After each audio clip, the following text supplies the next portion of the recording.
এই শহীদ মিনারের পুরাতন নাম কিন্তু শহীদ মিনার নয়। আসসালামু আলাইকুম রহমতুল্লাহ। আমার পিছনে দেখছেন কলকাতার ঐতিহ্যবাহী মসজিদ টিপু সুলতান মসজিদ। এর ভেতরে আমি এখন প্রবেশ করতে চলেছি। আর এখন এই যে দেখেন, আমি আছি ধর্মতলায় এসপ্ল্যানেডে। পুরো রাজ্যের বাস এখান থেকে পাওয়া যায়। এই দিকটা হচ্ছে নিউ মার্কেট এবং এই যে রাস্তা, এটা চলে গেল ইডেন গার্ডেন্সের দিকে। চলুন টিপু সুলতান মসজিদের ভিতরে প্রবেশ করি। টিপু সুলতান মসজিদের ভেতরের অংশ।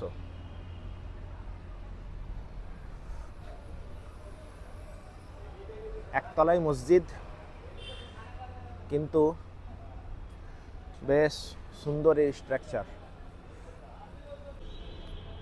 এই হচ্ছে টিপু সুলতান মসজিদের ভেতরের অংশ।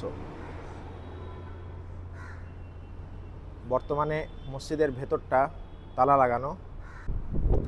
এই মসজিদটি নির্মাণ করেন টিপু সুলতানেরই পুত্র প্রিন্স গোলাম মোহাম্মদ। একটু সংক্ষিপ্ত ইতিহাস আপনাদেরকে বলে রাখি যে টিপু সুলতান ছিলেন মহীশূরের সুলতান এবং সে সময়ের ব্রিটিশ সরকার তার সঙ্গে বিভিন্ন রকমের বাণিজ্যিক চুক্তি করতে চায় এবং সেই চুক্তির মাধ্যমে টিপু সুলতানের যে সালতানাত বা রাজত্ব, সেটাকেও নিজেদের আওতায় করতে চায় এবং সেই জন্যই টিপু সুলতান কিন্তু একাধিক ব্রিটিশদের সঙ্গে যুদ্ধ করেছেন। অবশেষে তিনি যুদ্ধক্ষেত্রেই শহীদ হন এবং টিপু সুলতানের মৃত্যুর প্রায় 6 বছর পরে তাদের পুরো পরিবারকে ব্রিটিশ সরকার এই কলকাতায় পুনর্বাসন দান করে। সে সময়ে টিপু সুলতানের এই কনিষ্ঠ পুত্র, বলা হয়েছে 11তম পুত্র, সে খুব ছোট ছিল। পরবর্তীতে সেই তার ছেলেই প্রিন্স মোহাম্মদ, সেই এই মসজিদটি তার পিতার স্মরণে নির্মাণ করেন এবং এই মসজিদটির নাম দেন টিপু সুলতান মসজিদ। এই টিপু সুলতান মসজিদ যে আপনারা দেখছেন, এর নিচে দিয়েই কিন্তু কলকাতার যে মেট্রো রেল, পাতাল রেল, সেটার সুড়ঙ্গ করা হয়েছে এবং সে সময়ে নাকি এই মসজিদের কিছু অংশ মানে ক্ষতিও হয়ে যায়, কিছু অংশের ধসতে শুরু করে দেয়। পরে যে কমিটির তত্ত্বাবধানে রয়েছে এই মসজিদ, তাদের দ্বারাতে মানে সেটি উদ্ধার হয় এবং এর মেরামতের কাজ করা হয়। এই কালারটা সম্ভবত পরবর্তীতে করা। একতলা মসজিদ হলেও বেশ সুন্দর এর অবকাঠামো।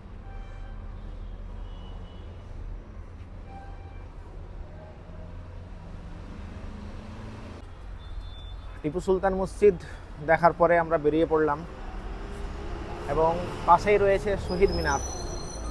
সেই শহীদ মিনারের চত্বরটা একটু আমরা ঘুরে ঘুরে দেখব এবং আরও কিছু যে সমস্ত জায়গাগুলো রয়েছে আশেপাশে, সেগুলো আপনাদেরকে একটু ঘুরে ঘুরে দেখানোর চেষ্টা করব ইনশাআল্লাহ। টিপু সুলতান মসজিদ থেকে বেরিয়েই আমরা চলে আসলাম ঐতিহাসিক স্তম্ভ শহীদ মিনার দেখতে। শহীদ মিনার আপনারা নিশ্চয়ই দেখেছেন, খুব কমন একটি জায়গা কলকাতার মধ্যে। এর সংক্ষিপ্ত ইতিহাস আমি আপনাদেরকে বলছি। এখানে লেখা রয়েছে শহীদ মিনার 1969, কিন্তু আসল এটি নির্মাণ হয় 1828 খ্রিস্টাব্দে। সামনে দেখছেন বিশাল বড় মাঠ। সাধারণত এখানে বিভিন্ন রাজনৈতিক মিটিং মিছিল হয়ে থাকে। এই চত্বরটাই পুরোটাই সম্পূর্ণ ফ্রি, এখানে প্রবেশের কোনো এন্ট্রি ফি লাগে না। দেখতে পাচ্ছেন লোকজন বসে রয়েছে, সামনে বাচ্চারা ক্রিকেটের প্র্যাকটিস করছে। চলুন আমরা ওই দিকটা গিয়ে ছায়ায় গিয়ে একটু কথা বলি। এই শহীদ মিনারের পুরাতন নাম কিন্তু শহীদ মিনার নয়, এর পুরাতন নাম হচ্ছে Ochterlony monument. Ochterlony monument British East India কোম্পানির মেজর জেনারেল স্যার ডেভিড অক্টারলোনির স্মৃতিতে এই মিনার বা মনুমেন্টটি তৈরি করা হয়। 1808 খ্রিস্টাব্দে দিল্লিতে মারাঠাদের বিরুদ্ধে তার সফলতার জন্য এবং তারপরে ইংল্যান্ড নেপালে গোর্খাদের বিরুদ্ধে তার জয়ের জন্য, মানে তার স্মৃতিতে এই মিনারটি নির্মাণ করা হয় এবং তার নামকরণ করা হয় অক্টারলোনি মনুমেন্ট। এবং পরে 1969-এ তদানীন্তন সরকার, যুক্ত ফ্রন্ট, ভারতীয় স্বাধীনতা আন্দোলনের যারা শহীদ, তাদের স্মরণার্থে এর নামকে পরিবর্তন করে এর নামকরণ করা হয় শহীদ মিনার। দেখতে পাচ্ছেন ভিতরের অংশে ফুল গাছ ইত্যাদি লাগানো রয়েছে, খুব সুন্দর লাগছে। এর ভেতরে প্রবেশ আপাতত নিষিদ্ধ, তবে আমি শুনেছি যে এর ভেতরে প্রবেশ করতে গেলে অনুমতি নিতে হয়। লালবাজার যে থানা, এখানকার লোকাল থানা, সেখানে গিয়ে বিভিন্ন রকমের ডকুমেন্ট ইত্যাদি দিয়ে তারপরে ভেতরে প্রবেশ করা যায়। কারণ মানে এখানে একটা দুর্ঘটনা ঘটে গিয়েছিল যে ওই উপর থেকে কোনো একজন লাফ মেরে এখানে আত্মহত্যা করেছিল। তারপর থেকে জনসাধারণের জন্য এর ভেতরে প্রবেশ করে উপরে যাওয়া প্রহিবিটেড। তো এই ছিল শহীদ মিনার। চলেন তারপরে আপনাদেরকে আরও কিছু আমি দেখানোর চেষ্টা করছি।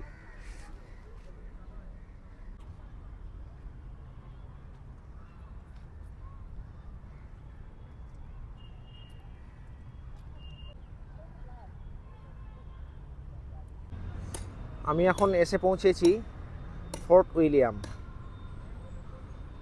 কিন্তু দুঃখের বিষয় হচ্ছে যে এখানে সাধারণভাবে প্রবেশ নিষিদ্ধ। বেসিক্যালি এখন এটা একটা মিলিটারি ক্যাম্প, তো সেই জন্য জনসাধারণ প্রবেশ করতে পারবে না। পারবে, তার প্রসেস রয়েছে। এটার একটা ওয়েবসাইট রয়েছে, সেই ওয়েবসাইটে গিয়ে কিছু ফর্মালিটি আছে, সেগুলো মেনটেন করতে হবে, ডকুমেন্ট ইত্যাদি জমা করতে হবে, তারপরে এখানে প্রবেশের অনুমতি দেবে। তো যাক, এতটা এখন বর্তমানে ঝামেলা করার সময় নেই, পরবর্তীতে কোনো সময় এসে ইনশাল্লাহ ভিতরটা ঢুকবো। ফোর্ট উইলিয়ামের ইতিহাস রয়েছে, আমি ভেবেছিলাম যে ভেতরে প্রবেশ করে আপনাদের সঙ্গে কিছু শেয়ার করব, কিন্তু দুঃখের বিষয় প্রবেশ করতে পারলাম না। দেখতে পাচ্ছেন ভেতরের অবস্থা খুব সুন্দর, সাজানো গোছানো, ইন্ডিয়ান ফ্ল্যাগ। ইস্ট ইন্ডিয়া কোম্পানির মানে সদর দপ্তর ছিল এটা। এখান থেকেই মানে পুরো ইন্ডিয়াকে কন্ট্রোল করা হতো এবং খুব হাইফাই এরিয়া এটা এবং সিকিউরড এরিয়া। আমি গেটের কাছে ক্যামেরা করতে গেলাম, তো মিলিটারি ফোর্স সঙ্গে সঙ্গে নিষেধ করে দিল। যাই হোক, রিস্ক নিয়ে লাভ নেই, তো সেখান থেকে ফিরে যাচ্ছি। যাই, এরকম ফুটপাতে হাঁটতেও এমনিতে ভালোই লাগছে। কলকাতাতে শীত নেই বললেই চলে, মোটেই শীত নেই।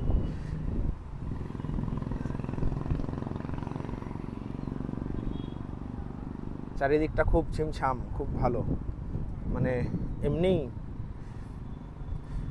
হাঁটাচলা করতে, ঘোরাফেরা করতে বেশ ভালো লাগে। ওই দিক থেকে আস্তে আস্তে প্রায় ইডেন গার্ডেন্সের কাছে এসে পৌঁছিয়েছি। এই দেখেন, বাংলার বিখ্যাত মোহামেডান স্পোর্টিং ক্লাব। ভেতরে তো কোনো জায়গাতেই এন্ট্রি হবে না জনসাধারণের জন্য, বাস চারিপাশটা ঘুরে দেখছি শুধু।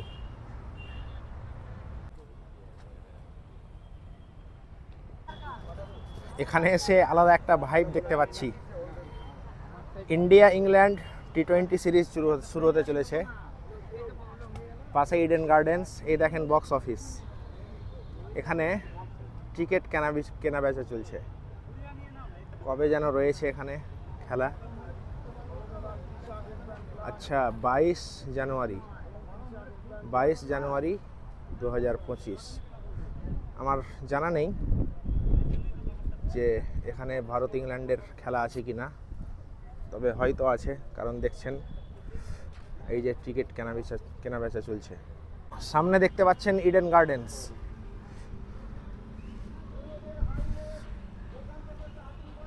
দেখতে পেলাম ওখানে ইন্ডিয়া ইংল্যান্ডের টিকিট ক্রয় বিক্রয় হচ্ছে।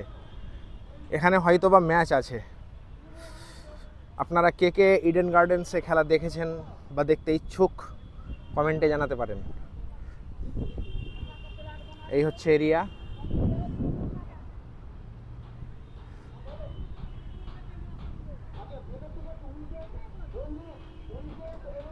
এখানে চারিদিকে প্রচুর স্পোর্টিং ক্লাব রয়েছে।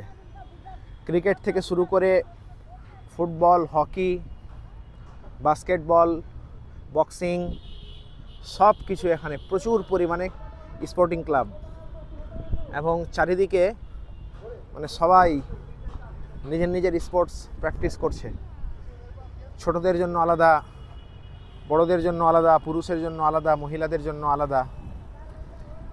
এই এরিয়াটা আর কি স্পোর্টিং এরিয়া। ওই দিকটাই গড়ের মাঠ এবং আরও অন্যান্য বহু মাঠ রয়েছে। আমি এদিকে আস্তে আস্তে দেখতে পেলাম সবাই নিজের নিজের মতো করে প্র্যাকটিস করছে। এবং ইডেন গার্ডেনের ভিতরেও এখন বিভিন্ন রকমের ম্যাচ, ডোমেস্টিক ম্যাচগুলো হতে পারে, রঞ্জি ইত্যাদি, আমার জানা নেই সঠিক। বাস জাস্ট শুধু আমি আপনাদেরকে এরিয়াল ভিউগুলো একটু দেখাচ্ছি ঘুরে ঘুরে। যদিও বা আমার মানে এরকম খেলাধুলা দেখার বা আর কিছুর সেই রকম শখ নেই। দেখি, খবরে পড়ি, আবার একটু কোনো সময় দেখেও নিই। তবে সেই রকম এরকম নয় যে মানে সময় স্পেন্ড করে দেখি, এরকম নয়। তো যাই হোক, দেশ বিদেশের ব্যাপারে বিভিন্ন জিনিস জানা, তথ্য জেনে রাখা অবশ্যই ভালো।